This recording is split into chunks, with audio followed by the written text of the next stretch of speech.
Um, Ian, you there, buddy? IPJ, the Joy Man, the Joy Boy. Nothing. All right, this is not a great way to start. 1 second, guys. I'm going to mute and I'm going to make a phone call real quick. We'll see if we can figure this out. My bad, Jeff. Mute.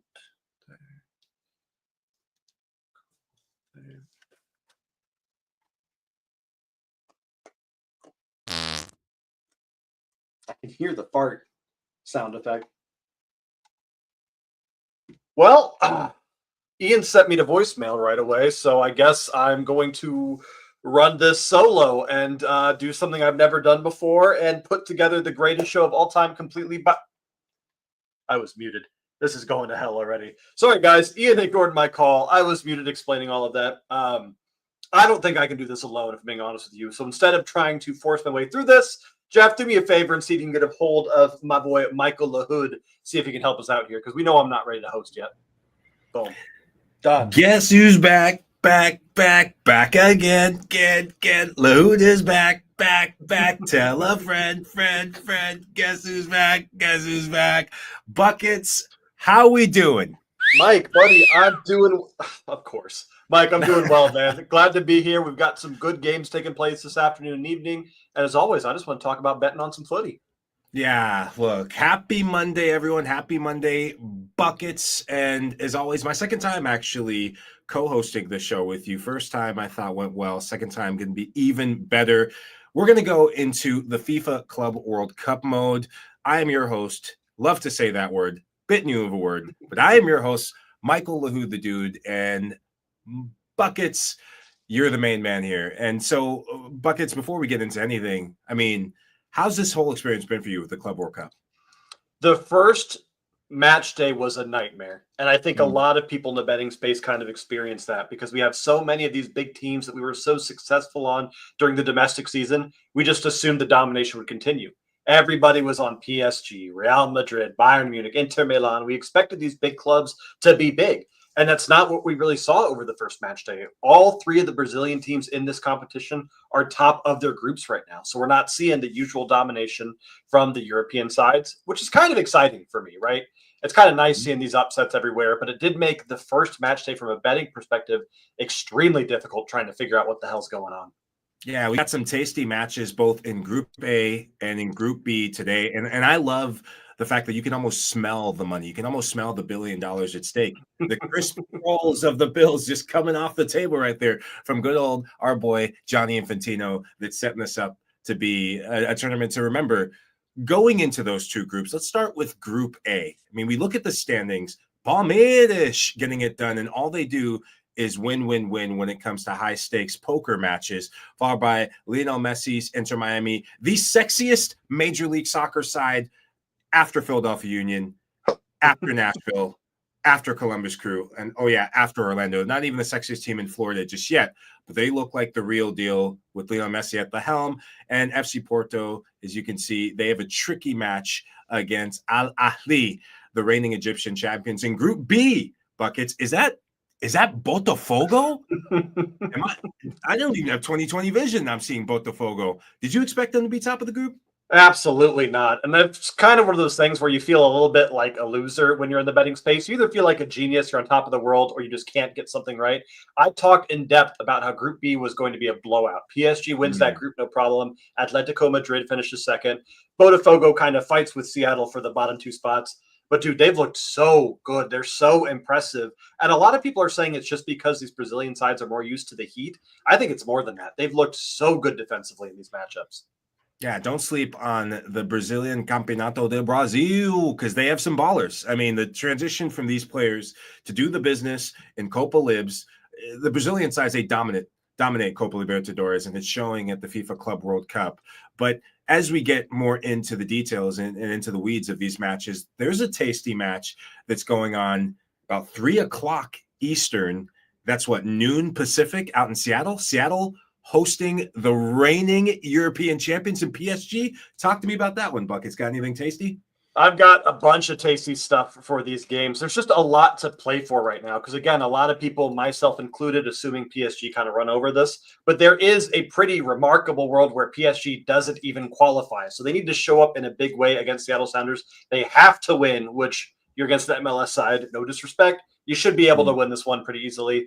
But this needs to be kind of a statement game for PSG. They've already disappointed a lot of people with how they played these first two matches. This is their chance to say, you know what? We were figuring it out. We made some mistakes, but we are the reigning European champions for a reason. And I feel like Seattle might be on the bad end of this one and maybe get rocked a little bit by 3, 4, 5 goals here from the PSG side. Yeah, PSG, they're not used to losing in the ways we saw them lose against Botafogo. That was a PSG side that reminded me a lot of the PSG side we saw before they played Man City. Remember where they would get 15, 16, 20 shots and none of them would be on target? Luis Enrique, he will give the team talk of a lifetime, or else that team, they ain't getting back on the Qatari Airways jet, the jumbo jet, which is probably the best jumbo jet at the Club World Cup. On the other side of things in this group, Atletico Madrid, they found their goal-scoring boots against the Seattle Sounders, but they take on the group leaders in Botafogo. So how do you see this one playing out? Well, this is a little embarrassing, Mike, and there's a reason I'm not hosting it. I forgot to actually say what my best bet was for that PSG game. So I know the graphic was up, but I'm on over 1.5 goals in the first half. I think PSG rack up 2 or 3 by themselves in this first half. But Seattle have scored in every game so far, so maybe they sneak one here. You never know. Well, for the Atleti Botafogo, we're not going to make that mistake again. What's your best bet for that game? My best bet is a bit of a controversial one here because I am betting on Atletico Madrid to make some magic happen against a very tough to beat Botafogo side. But I'm not necessarily even betting Atletico Madrid to win, but I'm betting them to score over 1.5 team total. So Atleti need to score at least 2 here. Botafogo has shown that they are not easy to score against. They kept PSG from scoring at all. Full stop. So this is a good defensive side. It's just a matter of fact of will Atleti turn up on the day or not. And being third on the table, they have to turn up here if they want to make something happen. And they have to catch up on goal differential. So they should be pushing from goals early in this match. We'll see if it ends up working out for them, though. And we'll see if Alexander Soroloth and Julian Alvarez, who's probably the most underrated player in world football this past season, if Simeone keeps them together, because I think they're a match made in heaven and they can get after this Botafogo back line if they bring their goal scoring boots. Now, let's do a little transition. We see the lineups here for both sides and we see it confirmed that it is Soroloth through the middle. Giuliano Simeone is impressed. I really liked him in the Seattle match. I mean, is he a player that could make the back of the onion bag bulge today? He needs to be, because right now, and I'm not one to kind of badmouth players. I know it's a difficult playing situation. Everyone's tired. Soroloth has missed so many big chances for this Atleti side that they might have to start to rely on some of these other guys to produce. Then again, you have a bad game, you bounce back right away, you make something happen. But I've just seen too many missed chances from Atleti in both of their opening games. They've got to switch something up, and they've got to make goals happen in this one. And on the other side, a player who's making goals happen, and he did it for the Brazilian national team under Dorival Jr., scored in his first cap for Brazil, damn it. It's Igor Jesus. And this guy was born to score goals. And if you score against PSG, you've got my attention. I'm sure he's got your attention too. Can you get it done again? I'm going to give a soft maybe on this one. I don't want to get ahead of myself. Plus, I've got too many player props already for these games. But I'm going to give a soft maybe. I'd rather just kind of back what you think on this one. Okay, look, I think this guy can get goals in a variety of ways. He's young, he's hungry, and a PSG backline with the likes of Pacho, that's going to be the matchup to keep an eye on. If William Pacho doesn't show up in the ways I think that, sorry, I've said PSG, I think Atletico, their backline, if they don't show up in the ways that they looked like against PSG, then we could be in for the podcast show of the century. But now, before we get into more on the lineups and everything. Now, I hear we have a newsletter viewer from a 1 solid 8 Fate who's got a bet for us. It looks like he does. And unfortunately for me, maybe fortunately for everyone else, he's going against me. Possibly he's on Botafogo double chance at plus 105. Every newsletter we give a chance for fans of the show to write in and produce their best bets. And we're something like 3 of the last 4 have hit for viewers. So you kind of don't want to not back the viewers when they're hot like this. But I understand the logic why you take Botafogo to double chance. Technically, we both still could cash if this ends 2-2. But you do have to be looking at how well they played against PSG and understanding that PSG attack is better than Atleti. And if PSG couldn't score, I understand that correlation. But I just think Atleti is going to make something happen today. I feel it in my gut here, Mike. Yeah, I've learned through what we do at the Golasso Network, and I've learned over time that if Atleti don't succeed at first, try again, and they will put fistfuls of cash into your pocket. So let's hope they do that for us and for everyone today. And just a reminder, for Atleti to get the job done, they need to win by 3+ goals, or Seattle Sounders do the unthinkable and get a result against PSG. That's not happening, but those 3+ goals would be massive for Cholo Simeone and his side, because as you said, Botafogo, they don't give you much. Now, with the lineups out, I don't know if we went through the lineups of Seattle and PSG. We saw Atleti and Botafogo, but we get the lineups for Seattle PSG to see how Les Parisiens are lining up for this. Yeah, I want to see if we've got Dembele back up front or if he's still going to be MIA for this one.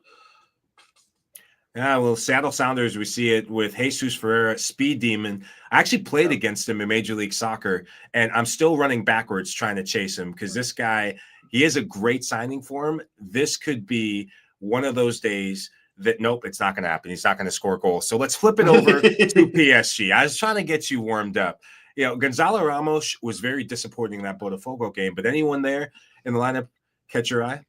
Unfortunately, it's the guy whose name I still can't pronounce after doing this for years now. I think it's Kavica Kvaratskhelia. He has been kind of this focal point for this team, that he's not necessarily the one scoring a ton, but if you're going to score a goal, a lot of times it's off of his assist. It's off his boot to make that happen. I would have liked to see Dembele back. I get that maybe that's not possible because he is struggling with the muscular injury, but I'm a little bit shocked that we're not seeing Bradley Barcola at the start as well. This could be a big second half out of PSG as well, especially if they need to run up goals here. But I think Kvaratskhelia to Doué might still be enough to make this happen.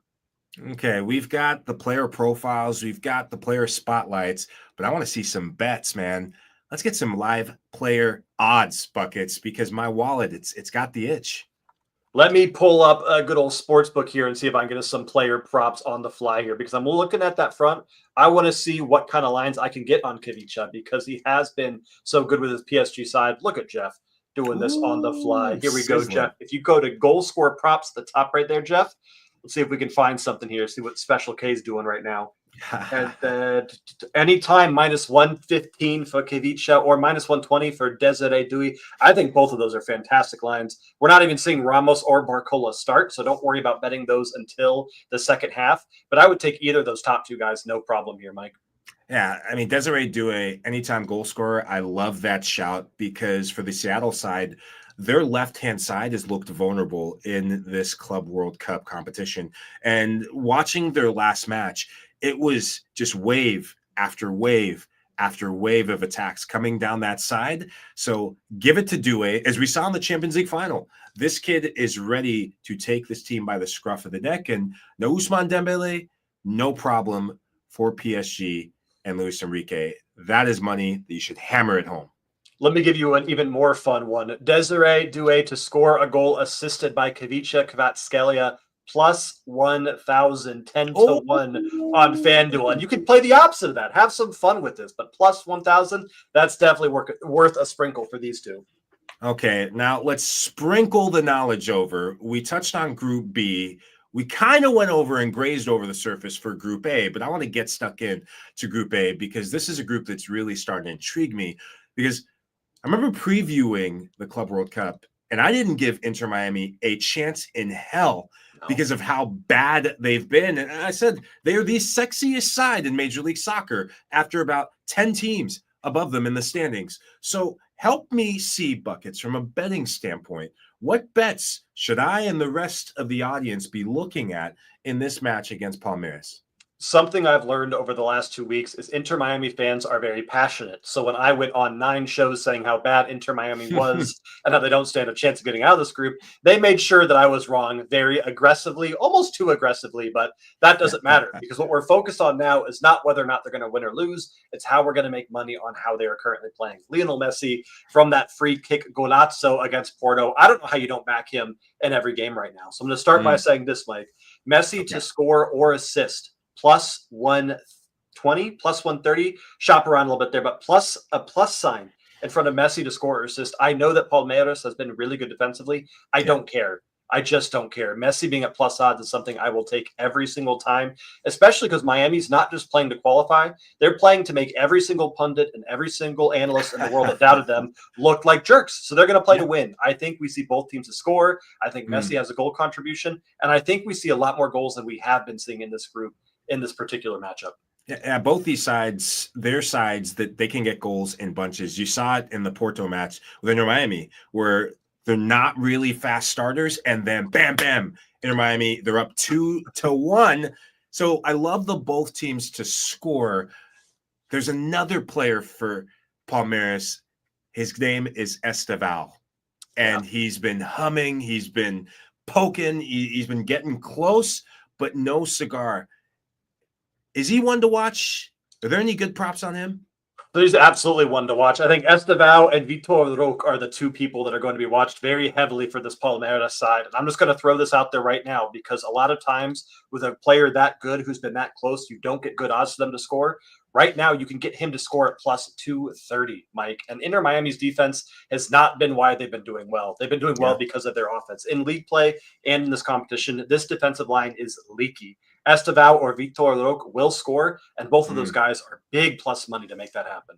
Yeah, as much as I love Lionel Messi and the memories and the ability to do the impossible, I think it is going to seem impossible at times with this Palmeiras attack. And I love those two players, especially Estevao. His time is now. One team who has showed up in person but has forgotten their goal scoring boots. It seems to be FC Porto. They forgot their boots filled with goals at the Lisbon airport. So is it just a surefire thing that they're going to go and beat the Egyptian champions in Ahly?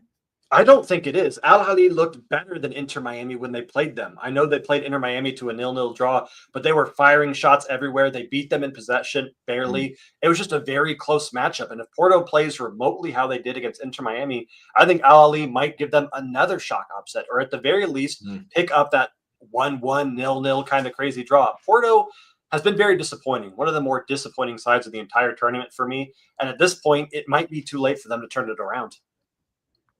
Yeah, I'm not feeling any of what this Porto side's been dishing out. I thought they were underwhelming in Europe this past season. They do have a young, talented striker in Samu that I'd love to see what the odds are for him, because if they get anything out of this, he will be the one. He's already got a goal off a penalty kick.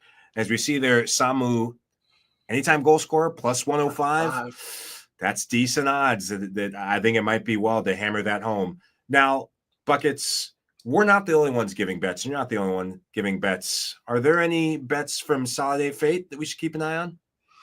Solid A Fate, let me check the little rundown here. I'm sorry. I'm doing my best. Don't yell at me, Jeff. He is on under 2.5 goals at plus 135. You know me, Mike.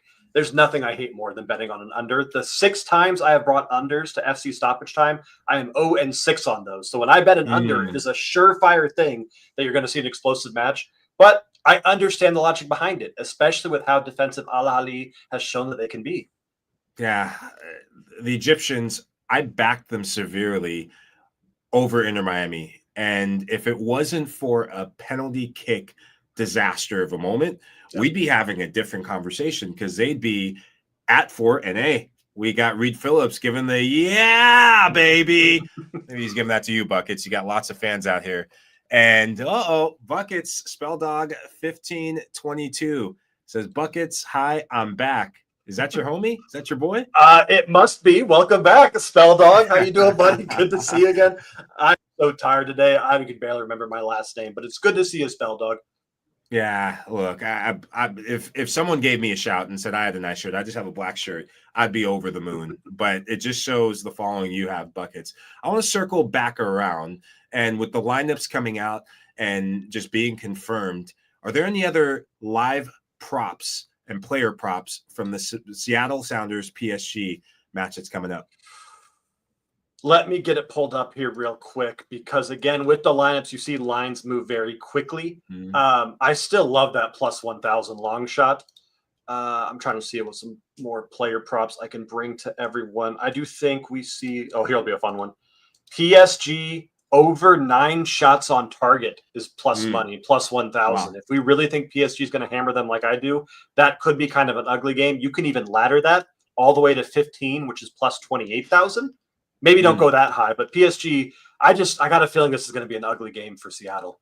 Yeah, I'm with you on that, and I'm surprised to see some of the odds, especially for corners, because this PSG side, with how they utilize the wingers, with Kavica Kvaratskhelia, his ability to go 1v1, Desiree Doué, if Seattle are going to sit back and get numbers behind the ball, then there should be a lot of corner kicks on offer. So keep an eye on those props. To go with that, Paris Saint-Germain to score 3+ goals and 7+ Paris Saint-Germain corners is plus 200. That's Jeff Schroeder right there. Combo Okay. Mike's corners. That's a great shout. Okay, I love this. This is why you deserve an Emmy, a YouTube Emmy Award, Buckets, because the hits keep coming and the knowledge keeps coming. For the Atleti Botafogo matchup, any live player props to keep an eye on for that?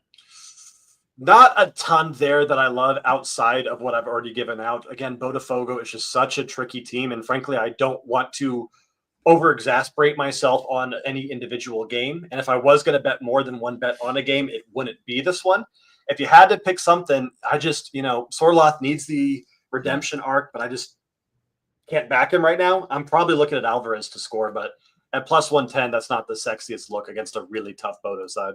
Yeah, it's going to be interesting how that one unfolds. Antoine Griezmann could use a goal. Yes. And as we get JF 332 says, "What's up, guys? Just tuned in. Not so sure if you said it, but do you guys like cards in Atleti versus Botafogo? Same referees as Boca and the Benfica match. Ooh, that's a nice little wrinkle." That's a great shout. I need to try to find some live lines. That ref was letting the cards fly, and he held his ground after that. That was not a my battle. No, he seems like the kind of guy that's going to do the exact same game or thing, and that match should get very chippy. So I'm going to look for some card lines here real quick, Mike, see if I can find anything for that. It reminded me watching Oprah when she was saying, "And you get a car, and you get a car, and you get a card, and you get a card, and you get buckets, bucket." You get a card. We're giving everyone cards. Look, I'm here for the drama. I'm here for the insanity. I kind of hope there's some cards. And if there is one team in Spain who's known for getting red cards and imploding and still getting results, it's Atletico Madrid, man. Yeah. They've done it time and time again. And Botafogo, they can just park the bus here and make this cagey, make this difficult. I think the longer this goes on with the heat they're all going to be under, it's going to get more and more physical, and people are going to get frustrated. I really want to find a cards market because that's something I haven't really done, but makes a lot of sense in a game like this. Yeah, the more we talk about this and the more we dissect it, that plus 295 for Botafogo to get the draw, as we implement cards into this, you parlay that with some cards, that could be something that I think probably will happen. But let's see. It's probably going to be a 0-0 and no cards, no shots on target, no shots, period. Both teams says we're out of here. But that's, I digress. Taking a step back and looking at the bigger picture, we've gone deep dive on both of these groups, Group A, Group B. I mean, how has this tournament changed your perception of the FIFA Club World Cup versus what you thought coming into it? So when I first saw the FIFA World Cup announced and knew this competition was coming in the States, a couple things crossed my mind. The first thing was that I finally got to watch Bayern Munich play because I went to that match at TQL Stadium, and that means a lot to people like me who can't go overseas to Europe and who can't go watch these games. So in theory, it's a really cool thing to allow people in America to watch these really, really good players play. But at the same time, it's still a money grab. I mean, I want to be able to justify and say this is this really cool thing with all these balls. It is so much money pumped into this competition that the focus is the money more than anything. And some of these players, you can just tell, Mike, they don't want to be there, right? These big European giants that keep losing. This is their vacation that is getting taken away for them for money. They're risking injury for money. And I just, at the core, I don't love that. I understand why it's happening, but it's just still frustrating to view some of these games, you know? Yeah, I'm torn with this because I see it from, I understand the European perspective of it. Of it's this time where they're drinking rosé in San Tropez, they're going to Vegas to blow off some steam. They get some time to decompress. I remember how valuable that time was for me as a former player, and how from a mental and physical health it's needed. But look at the impact of the South American fans. Yes. They've been the lifeline of this Club World Cup, and without them, this would be a disaster. It'd be a walking scrimmage. I love the accessibility to those clubs and those fans. So I see it from both sides, and I just hope that the quality improves as we get into money-making time, which is the knockout round. And these third matches, we will learn a lot about these sides to see how much they give a damn about it. Because us as fans, whenever Bayern Munich's on offer, whenever Flamengo's on offer, whenever clubs like Borussia Dortmund and Chelsea's and some of your biggest clubs around the world, Real Madrid's, you got my attention. Now, as I said, we're going to take a bigger picture look. We've done Group A, we've done Group B, but there's other groups. It's the Club World Cup. It's not the Group A, Group B World Cup. So speaking of Bayern Munich, talk to me a bit about their group, because they put the hammer down on Auckland City, which everyone seems to be doing for fun. They're here for more than just participation trophies. Benfica put the hammer down on Auckland City. Is there any cause for concern in the final group stage? The final group stage should be messy. I was at the Bayern Munich versus Auckland game, my first ever European game ever. I watched my team have the biggest margin of victory in FIFA World Cup history, which is fun. I get that. But I, more than anything in this group, Mike, I want to see Auckland score. I want them to get a goal. They've had one shot on target in both of their games. I want that one against Boca to go in. But unfortunately, they're probably in for another beatdown because Boca care about goal differential right now. So they need to rack up as many goals as they can. Bayern Munich should be safe. Benfica is a tough team for them to play. But ultimately, this has been probably one of the more enjoyable groups as a fan, just because we Americans, we're greedy. We want goals, and goals have been everywhere in this group. So that's been really entertaining. Yeah, I really am with you on that. Auckland City, we actually got to interview their sporting director and president. And when he told us that a lot of these players are part-time players, that even some of their best players can even be here because they couldn't get time off of work, I was like, I'm rooting for this team. And look, the accessibility in football for all, there is space for that. I know some people have differing opinions, but if they get that goal, man, money for all. Like, you want to go party in Auckland? Yeah, absolutely. That's a great place to spend our money. Well, and at that game, I met an Auckland fan who traveled from New Zealand to the States just to watch the club. And he's like, I came here not because I think they're going to win, not because I think they're going to do anything, but I came here to show them, like, this is meaningful to us. And that, I mean, that is something that transcends, you know, the game, is just the fan support and seeing that. So that's always really cool to see. Your wishes might transcend over the goal line, because Boca Juniors, for as good as they've been offensively and as sharp as they've looked offensively, they do find ways to implode defensively. And set pieces, hate to break it to you, Boca fans, set pieces are there for the taking. In Group D, there is a Brazilian side that shocked the world in Flamengo, getting that win over Chelsea. And I spoke to a couple of Chelsea fans, and I don't think they even knew where Flamengo played football. And now they definitely do, because I think they'll be looking to get any of their wide players, because Chelsea seems to do that. I mean, how disappointing has this been for Chelsea to get that rude awakening from Flamengo? It's disappointing, but I think it's important, because I think Chelsea, like a lot of these big European clubs, it's, all right, we'll come in, we'll take care of business, we'll blah, blah, blah. Chelsea didn't look good. I know they went up early in this one, but even with the Nicholas Jackson red card, Flamengo looked like the better side for a good chunk of that game. But Chelsea's also using this to kind of test new players. We saw Delap starting in that 9 spot and didn't look great. So Chelsea's got a lot of stuff to figure out. But I think the wake-up call like that is important, because now Chelsea goes into their final match day against Tunis, and they know we can't make that mistake twice, right? Yeah. We don't want to be the first European giant going home, which they could be. Tunis is no joke. Yeah, so No Nicholas Jackson, which is a tape we've seen before in big matches that happen in this season's competition on their way to winning the Conference League title. What are the odds for Liam Delap? Because this is a signing that for the price value that you get for him, I think it was 35 million pounds. I mean, he's got tremendous upside, but as you said, left me wanting a bit more in that Flamengo match.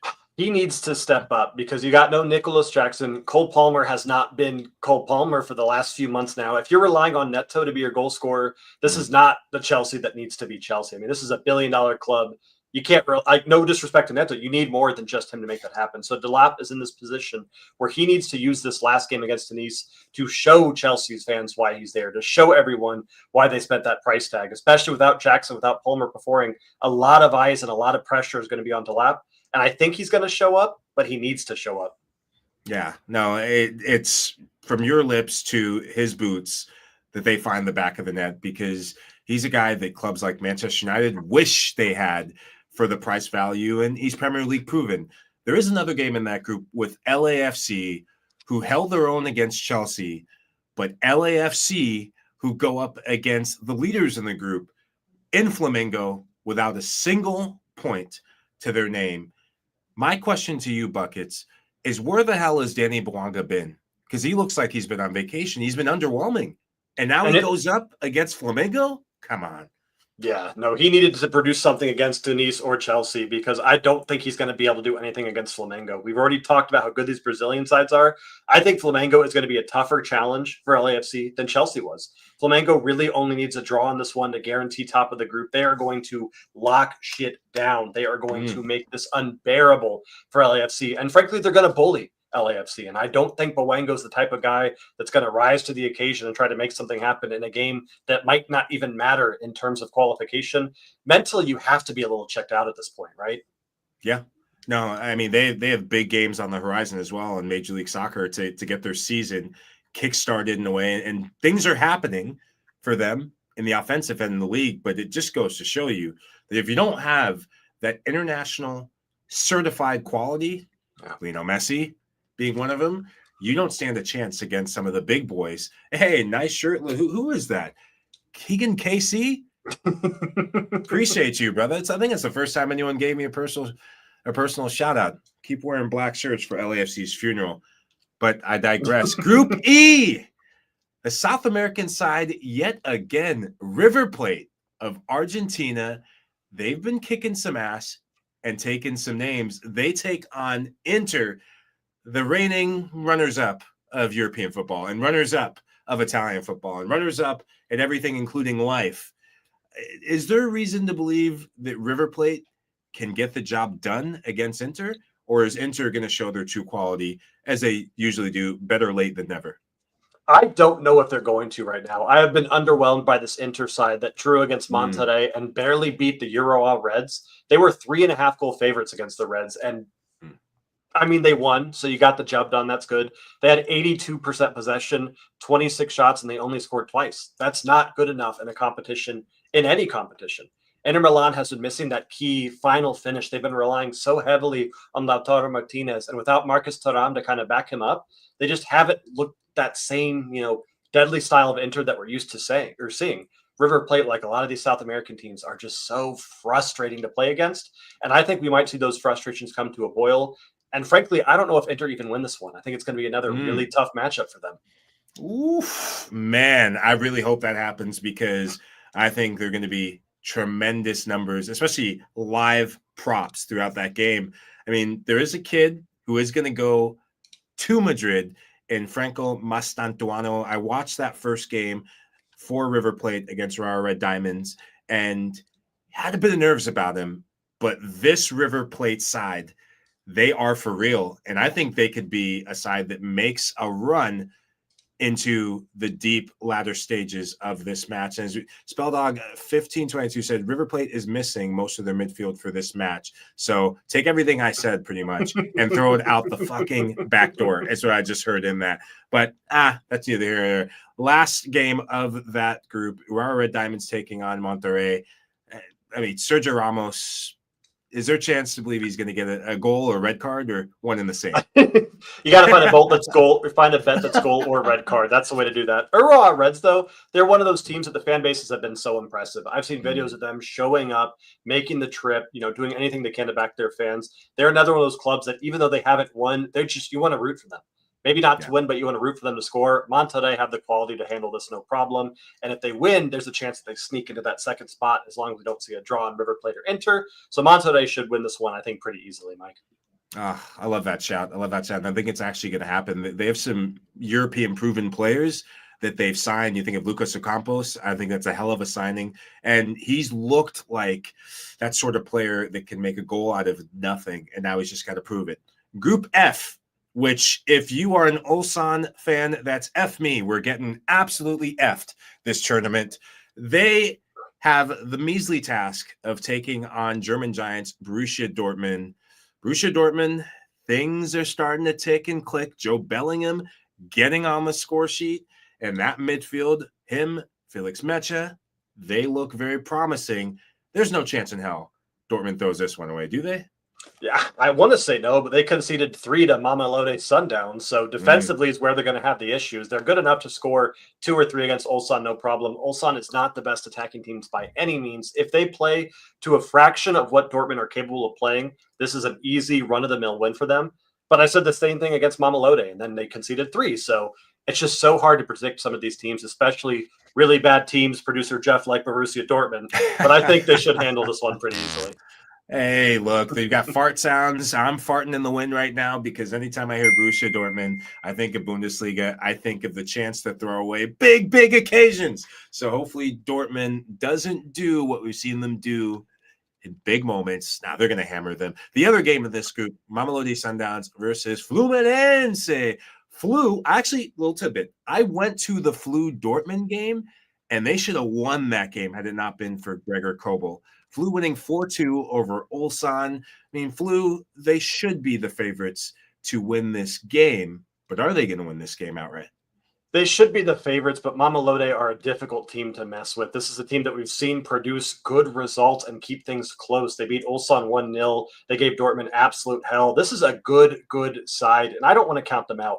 Fluminense on paper should win. It's a team where it's probably a pretty frustrating KG 1-0, but I said the same thing multiple times about Mamelodi, and they keep showing up. So we'll have to see what happens on this one. Not my most confident from a betting standpoint by far. One player to keep an eye on for Mamelodi Sundowns, a team that I actually predicted to get out of this group, come in second, and it was going to come down to this very match.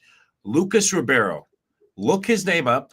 Look his performance against Borussia Dortmund, and you'll see exactly why on a day like this. If Flu does not take advantage of their chances, he could single-handedly. He is Brazilian, and we know that Brazilians love playing against Argentinians and other Brazilians. So look for him to be a difference maker if this match still is 0-0 and the game gets a bit out of control. Mamelodi Sundowns, a very good team in transition. And we're going to transition to Group G, where Juventus getting it done and Juventus scoring goals like we haven't seen them score in a while. They're ahead of Manchester City I think they're level on goal difference, but they're ahead of Manchester City in the standings. And, of course, the two teams, Wydad, their fans have been amazing, and Ahly, they've just come for the vibes. They've come for the airline miles. They haven't come for the football. So that's the marquee matchup. Who do you see who do you see taking the result in that one?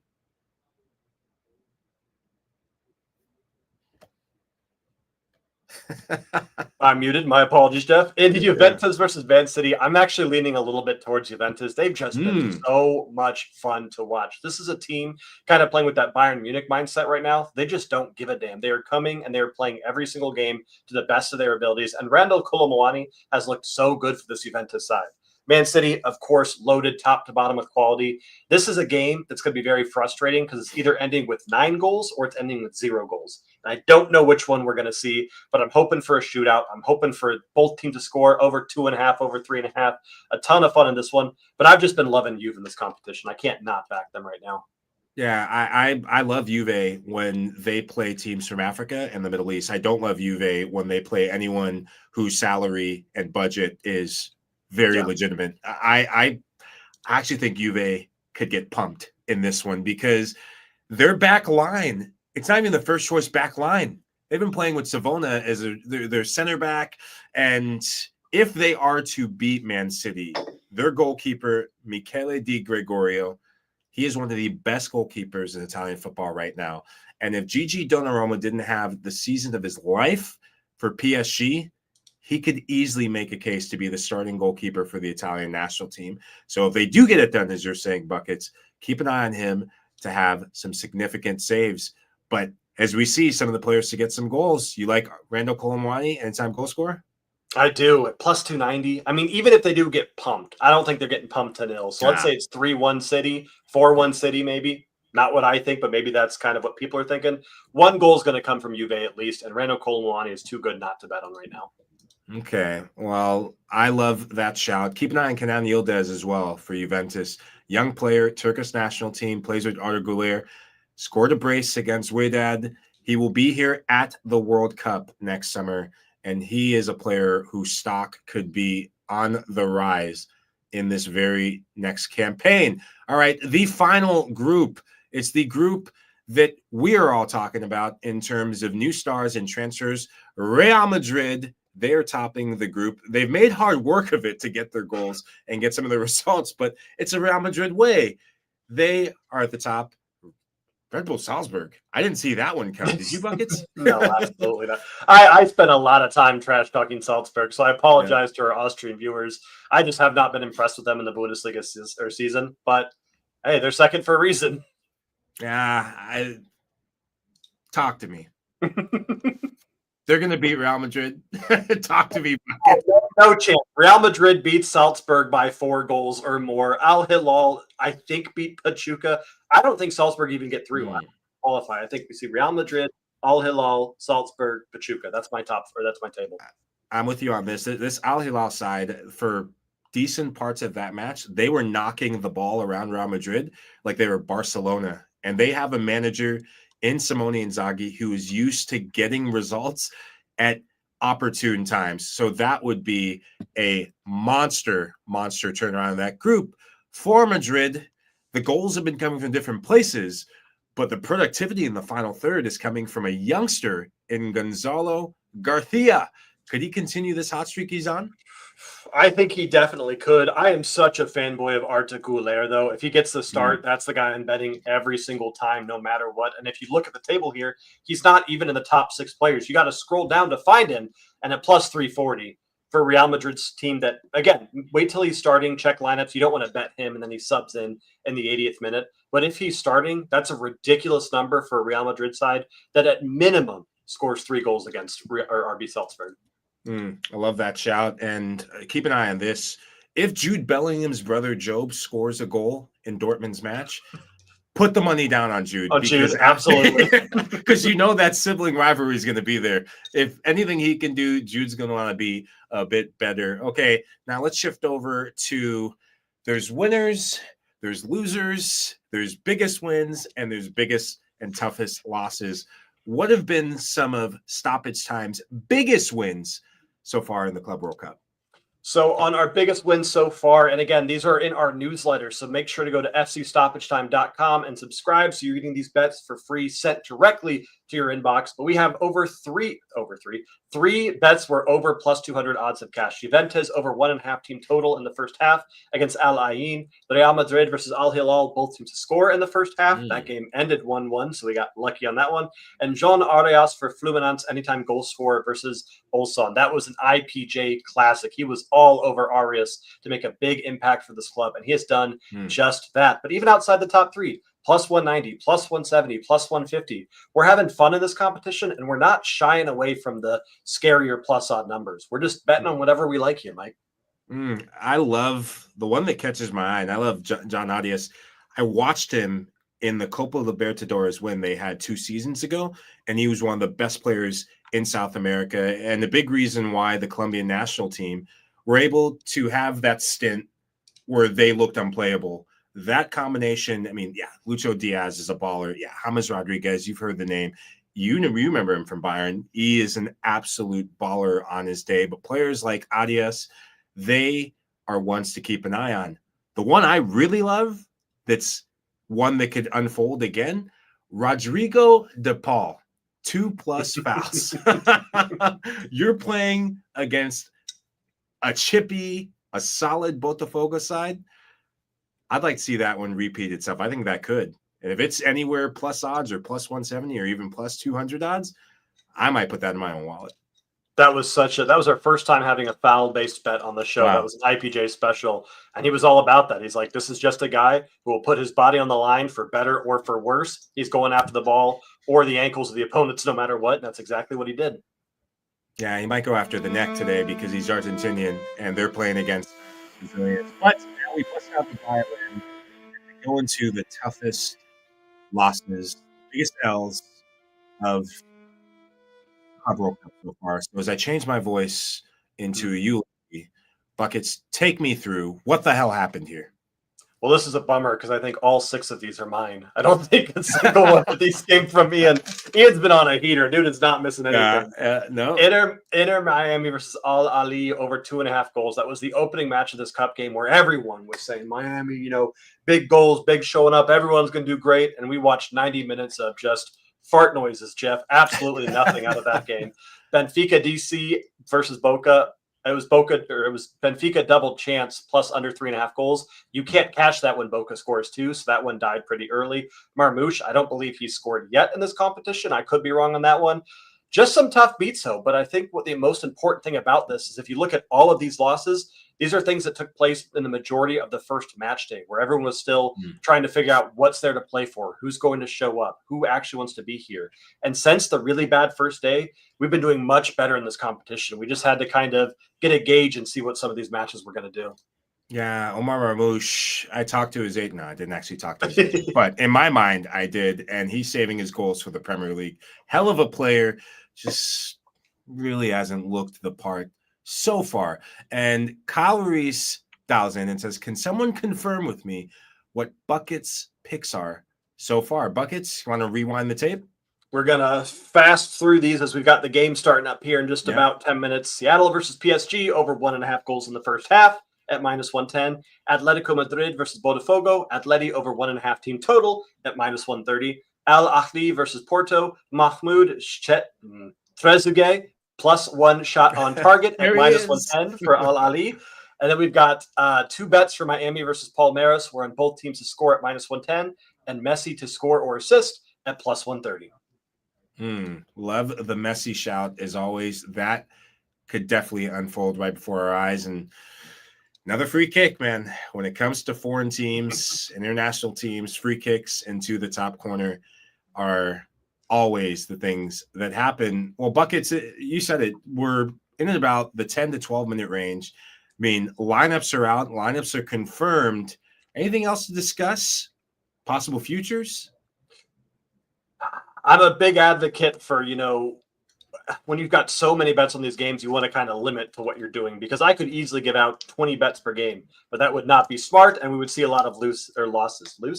Losses is the word. You can have losses. You can have losses. I like to keep my bets close to my chest. What I will say with the PSG versus Seattle match, looking at these lineups, if you wanted to ladder PSG goals, I really don't hate that. All the way up to 4.5 gets you +350. Over 2.5 goals in the first half gets you +360.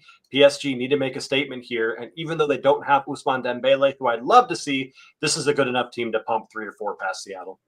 Yeah, it really is. And I'm interested to see. I mean, I think looking at the lineup, is it Mayula in the lineup for today? Gonzalo Ramos out?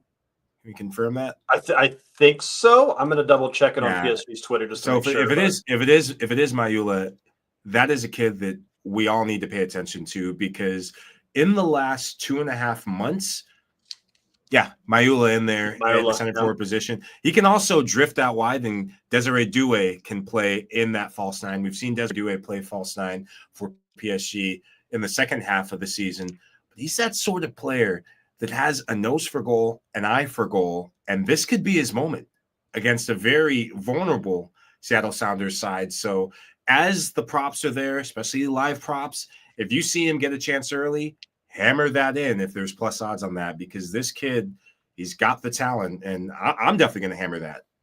I mean, him pre-match right now, Mayulu to score, there you go, is plus 110. So you're already getting plus numbers before kickoff. If you want to live bet that, wait 10, 15 minutes, you might be able to get an even better number.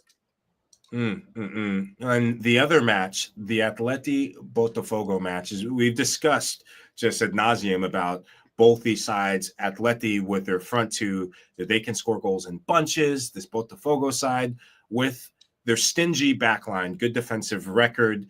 They do find ways to get goals. They can win ugly. They can pass you off the park.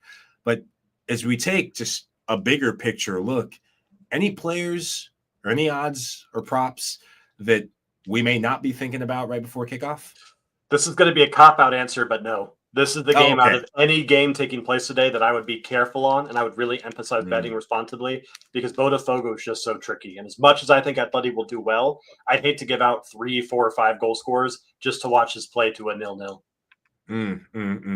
That would be an absolute buzzkill, almost as much as getting a phone call from any of my in-laws. I love my in-laws, by the way, but any of my in-laws to tell me they want to watch cricket or do croquet. So yeah, hopefully no 0-0s. But if that's it, I think we just did the show, Buckets. I think we did the show with 9 minutes to spare before kickoff, so everyone still has time to put these bets in, Mike.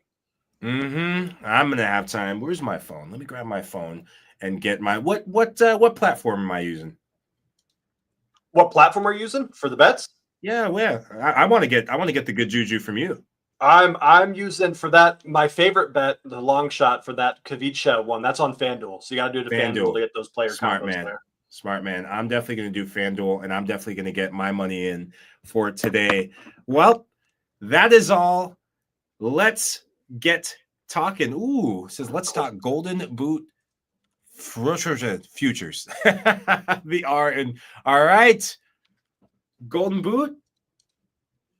You got the odds pulled up. Thank goodness. I was let me try. Olise at plus 450. I love that. Okay. I love seeing that we've got 2 Bayern Munich players in the top 4 there, but Bayern Munich has been rotating a lot. Musiala is plus 800 with 3 goals, and he hasn't even started yet. So that's a tricky thing, taking some of these Bayern Munich guys. Angel Di Maria at plus 900 is not the worst shout. I honestly, and it's a little bit risky, I like Lautaro Martinez at plus 1200. Especially if we aren't going to see Marcus Thuram for a lot of this competition. It's going to be all eyes on Martinez to make those goals happen. And it's not a bad shout considering I do think Milan Inter make a deep run in this competition. But not a ton of value outside of that for me. I can't play Olise. I can't bet too much on Bayern because then when they get knocked out next round, it's like I don't want to lose all my money and be sad. So I got to be careful with this one. I'll go for Lautaro for a fun one. Yeah, Lautaro Martinez has been probably the only positive thing to happen to Inter this Club World Cup. And with a new coach in Christian Kivu, the buy-in that Kivu gets in from him has a direct impact on the rest of the team. But I just don't know if Lautaro can do it all by himself. Because as you've pointed out, Marcus Thuram has been a disaster in this Club World Cup. He seems to be playing like he's pouting the whole time. I love Michael Olise. And I think he got cheated out of the Bundesliga Player of the Year. And I'm calling you out, Harry Kane. Michael Olise is the best player in Germany this past season. He is the biggest reason why Bayern won the Bundesliga. And if Bayern are to go the distance, then you heard it here first. Michael Olise will get his hands on that Golden Boot award. If he doesn't do it, then Ian Joy told me to say that. So that's my out. Same with all of my bets I gave today. If they miss, Ian told me to do it. Oh, man. Well, if that's it, Jeff, is that it? We're good? Good to go, all Jeff? Right, we're going to say we're good. We are about 6 minutes from kickoff. Buckets, an absolute pleasure. We got the car, swerved it around the freeway, but we didn't crash it, and that's all that matters. And for all of you out there, thank you for tuning in. And as always, bet safely and enjoy the game. I'm Mike LaHoo, the dude. This is Buckets. We'll see you next time.